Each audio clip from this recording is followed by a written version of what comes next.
অভিষেক নায়ার হতে পারেন প্রধান কোচ। কেকেআর শিবিরে বড় খবর। বন্ধুরা আপনারা যদি দেখতে চান তাহলে ভিডিওটি শেষ অবধি দেখতে হবে, চ্যানেলটিকে সাবস্ক্রাইব করে একটা লাইক দিতে হবে এবং নোটিফিকেশন বেল আইকন দাবাতে হবে। চন্দ্রকান্ত পণ্ডিতের দেখানো পথে হেঁটে গত আইপিএল মরশুমটা একেবারে ভালো যায়নি কলকাতা নাইট রাইডার্সের।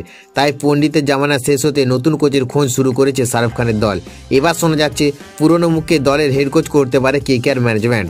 দ্য ইন্ডিয়ান এক্সপ্রেসের প্রতিবেদনে জানানো হয়েছে 2026 ইন্ডিয়ান প্রিমিয়ার লিগের আগে কেকেআরের দলের প্রধান কোচ হিসেবে অভিষেক নায়ারের নাম প্রায় নিশ্চিত। 2024 সালে গৌতম গম্ভীরের নেতৃত্বে কেকেআর আইপিএল জয় পেয়েছিল।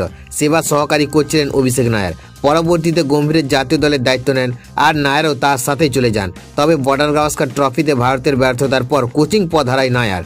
তারপরে আইপিএল চলাকালীন ফের কেকেআর শিবিরে যোগ দেন তিনি।